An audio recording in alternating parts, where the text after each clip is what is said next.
Bismillahirrahmanirrahim. Assalamu alaykum, hörmətli televizor görüşlər. İstiqlal günlük xəbərlərimizi görüşünlərni qızğın qarşı alırıq. Mən Abdullah Yalqın. Proqramımızda vətənimiz Şərq Türkistan və dünyada bulub atqan gün tərtibdəki xəbərlərini huzurunuzda sunuşdurışımız qənəmizdə diqqətinizlər ekranımız olsun.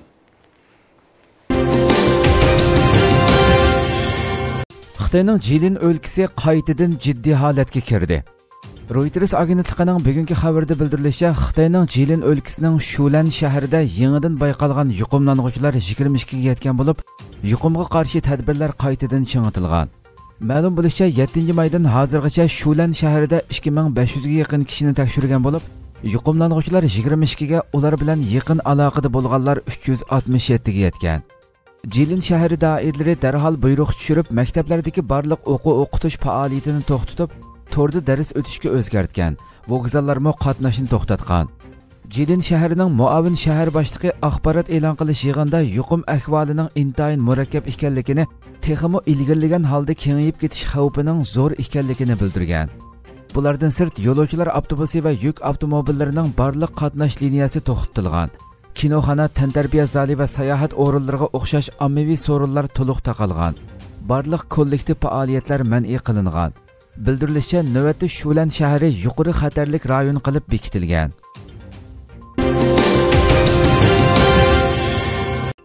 Xitoy Avstraliyadan o'ch oldi. Shimoliy Koreya kundalik gazetining bugungi xabarida bildirilishicha, Xitoy Avstraliyadan o'ch olish uchun Avstraliyadan import qilayotgan koli go'shtini to'xtatgan. Xabarda Avstraliya amaldorlarining so'zi naql keltirilib, Xitoyning 12-maydan boshlab Avstraliyadagi 4 eksport shirkatidan go'sht import qilishni to'xtatishni qaror qilganligi. Xitoyga import qilinadigan Avstraliya koli go'shtining 35% mazkur shirkatlarda ishlab chiqarilganligi, Avstraliyaning Amerikaga o'xshash Xitoyning virus yuqumidagi mas'uliyatini surishti qilishni kuchli tashabbus qilib kelganligi, shunga Xitoyning Avstraliyadan o'ch olish uchun mazkur qarorni chiqarganligi bildirilgan. Avstraliya Savdo ministri bu haqda bayonot e'lon qilib, bu masala yemaklik bexatarligi tasdiqi bilan munosabatlik. Ammo ba'zi ahvollar balkim o'tgan bir yilda yuz bergan texnikalik masalalar bo'lishi mumkin. Shunga nihoyatda ansirayman deganlarni ta'kidlab, buning importni normal amaldan qoldirish qarori emasligini bildirgan. Ma'lum bo'lishicha, oldingi oyning oxirida Avstraliya bosh ministri Xitoy virusining kelib chiqishi to'g'risida mustaqil tekshirishni tashabbus qilgan. Bulardan sirt Avstraliyaning Tayvanni Dunyo sahiyat tashkilotiga kuzatuvchi sifatida qatnashtirish chaqiriqiga ovoz qo'shishimi Xitoyning noroziligini qo'zg'agan.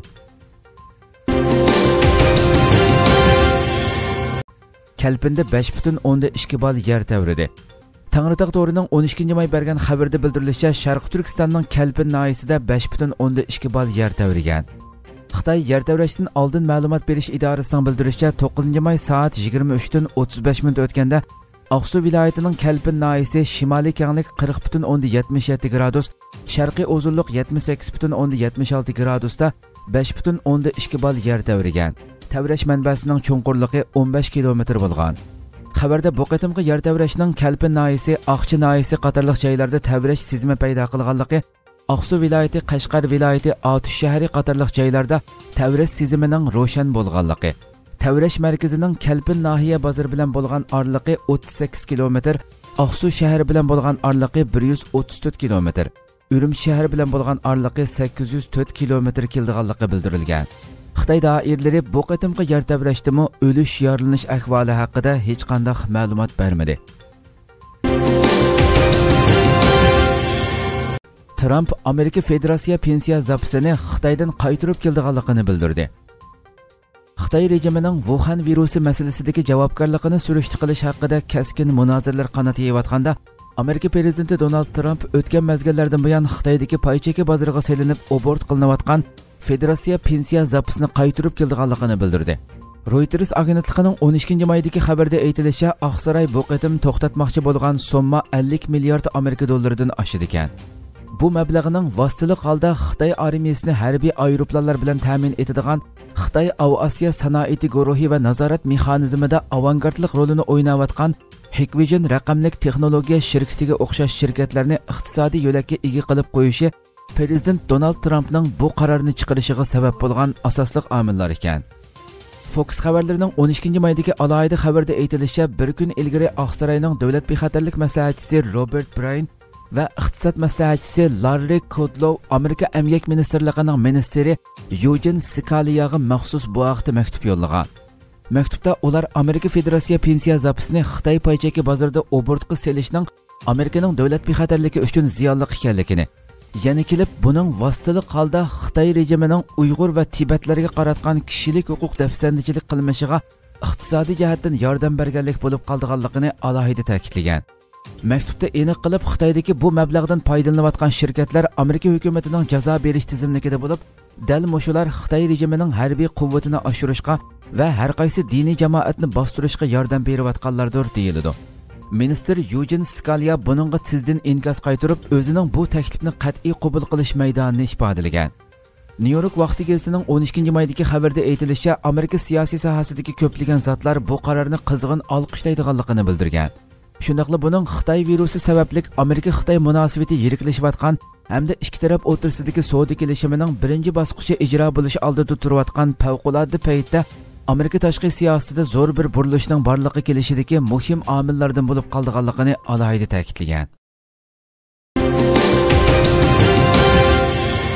Xitoyning markazlashtirib suv bilan ta'minlash qurilishi tashviqoti gumon qo'zg'amoqda. Sharq Turkistondagi atalmish nomrodlikdan qutuldirish shiori ostida o'tirg'a chiqayotgan yangi tadbirlarning biri markazlashtirib suv bilan ta'minlash qurilishi bo'layotganligi ma'lum. Atalmish Xinjiang gazetining 12-may sonida navbatda 13 million dehqon chorvachining bu qurilishdan bahramand bo'layotganligi alohida bayon qilingan. Xabarda aytilishicha, Tarim vodisidagi har qaysi dehqon chorvachilarning yillardan buyon ko'l va quduq suvi ichishi bu joylardagi turli kasalliklarning tub manbasi ekan. Amdilikda markazlashtirib suv bilan ta'minlash qurilishini to'liq amalga oshirish va turbi suvi bilan ta'minlash orqali bu holga uzul kesal xotima bergili bo'ladi ekan. Xabarda bu qurilishning Xotanning har qaysi nahiya va yezilaridan Oqsuv atroflarigacha bo'lgan joylarda amallashidiganligi aytilgan. Shu qatorda texi yaqinda to'liq ko'chirib o'tilgan daryo bo'yi yesidagi xalqning yangi makonga ko'chgandan keyin dastlabki qadamda sof suv ichish baxtiga muyassar bo'lganligi gavdalantirilgan. Yakan naisi Tag'archi yezilik suv punktining xodimi Xanzoram o'zlarining har qachon ichimlik suvning sifatini tekshirib turadiganligini aytib, biz turbidagi suvning sifatiga to'liq kafolatlik qilib kelyapmiz degan. Halbuki muhojiratdagi bir qism analizchilar bu qurilishning Uyg'ur dehqon chorvachilariga baxt elib kelishdan ko'ra, ularga texmi zo'r kontrollik va boshqa salbiy omillarni elib kelishi mumkinligini olg'a surmoqda. Sharq Turkistondagi lagerlarda umumlashayotgan qiz-cho'kanlarni tug'mas qilib etish qilmishi haqida to'xtalgan mustaqil kuzatuvchi Elshad Hasan bu vaqtda so'z qilib, bu suv qurilishi asosan Uyg'urlar to'plashib o'ltiraqlashgan joylarda davom qilmoqda.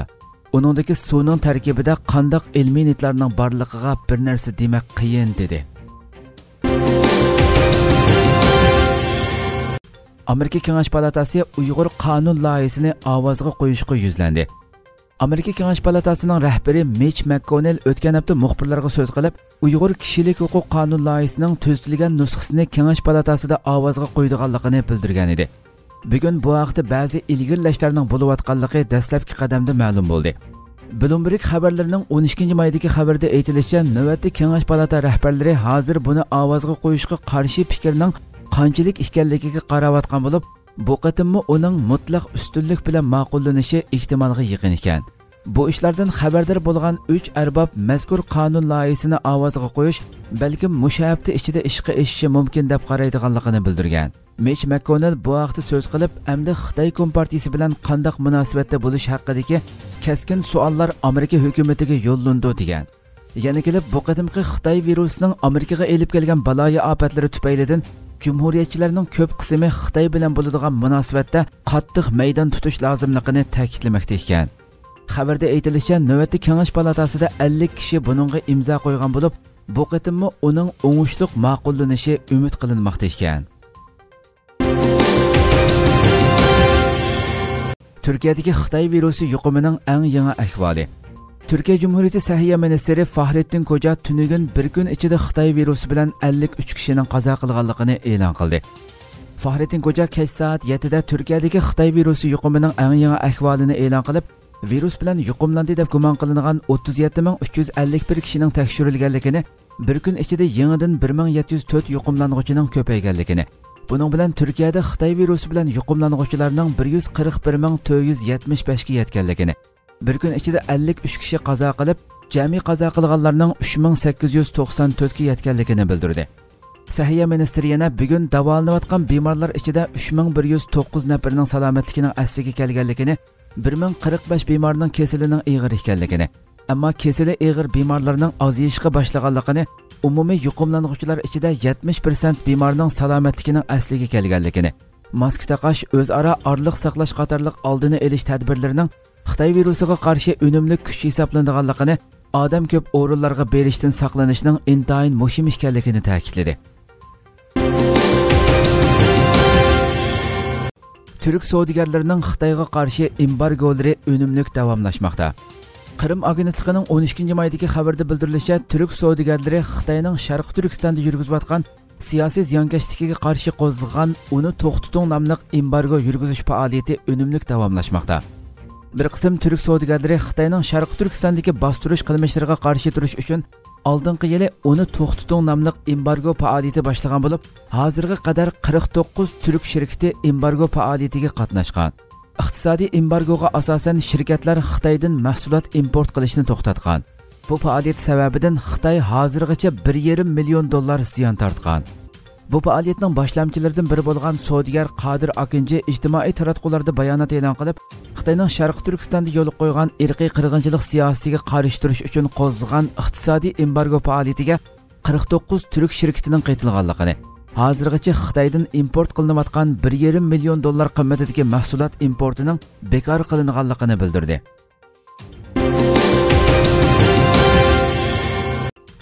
Türkiye Milliy istihbarat idorasi ko'ruvga elib qochilgan bir Italiya fuqarosini qutuldirdi. Türkiye Cumhuriyeti Milliy istihbarat idorasi MIT Keniyada ko'ruvga elinib Somaliga elib ketilgan bir Italiya fuqarosini puxta planlarni tuzish orqali sog'-salomat qutqizib oldi. Keniyaning Chakama rayonida 2018-yili noyabrda ko'ruvga elinib Somaliga elib ketilgan Italiya fuqarosi 25 yoshli Silvia Constanzo Romanoni qutqizish uchun Italiya doiralari Türkiye Milliy istihbarat idorasidan yordam talab qilgan. Buningga asosan Milliy istihbarat idorasi 2019-yili dekabrda Romanoning ahvolini egilash uchun harakatga o'tgan. Milliy istihbarat idorasi rayondagi yerlik davlat bexatarlik torlarini harakatga keltirib, birinchi qadamda Romanoning hayot ekanligini jazmlashtirgan. Arqadan nihoyatda puxta tayyorliklarni qilib, Romanoni qutqizib, oldingi kuni Somalining poytaxti Moqdishoda Italiya doiralariga o'tkazib berdi.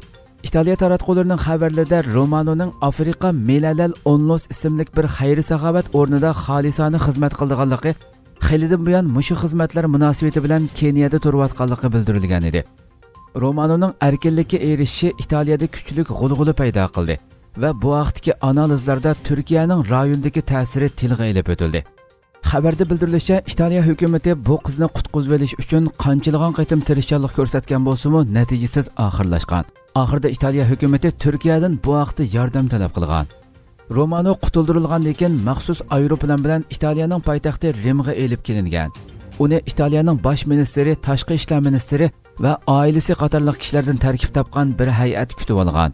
U o'zining salomat qutulib chiqishi uchun kuch chiqargan barliq kishilarga rahmat aytgan. Navbatda 18 oy ko'ruvga tutib turilgandan keyin Turkiya istihbarat idorasi tomonidan qutqizib olingan va davlatiga yo'llangan Romanoga qarata ijtimoiy taratqularda tahdid va haqoratlik inkoslar yo'llangan. Xabarlarda tilga ilingan o'chmanlik inkoslari va tahdidlarning aslida bu yosh qizning islomni tanlaganligiga munosabatli ekanligi, inkos qaytaruvchilardan birisining shimoldagi Asolo shahri hukumati kengashining a'zosi Niko Basso ekanligi va Bassoning Facebook hisobida bu yosh qizni imo qilgan holda uni esinglar, ya'ni o'ltiringlar deb yozganligi, ondan uni o'chirib o'tganligi bildirildi. Romano sotchining so'ragan savollariga javob berib, o'zining boshda intayin qo'rqib ketganligini, keyin o'z ixtiyorligi bilan musulmon bo'lganligini, musulmon bo'lishi uchun hech kimning uningga besim qilmaganligini, shundaqla o'ziga Aisha deb ism qo'yganligini bildirgan. Italiyaning bir qism gazetlari bu vaqtda ijobiy xabar yozgan bo'lsa-mu, yana bir qism o'ngchi iqimdagi gazetlar Romanoning islom diniga kirganligi uchun qattiq noroziligini ifodalagan va qo'pol iboralarni ishlatgan. Milan taftish mahkamasining o'lim tahdidlariga qadar yetgan nafratlik so'zlarga aloqador tekshirishni boshlaganligi to'g'risidagi xabarlarda Romanoni yaqindan qo'g'dug'ichi bilan ta'minlash masalasining muzokara qilinganligi uqtirildi.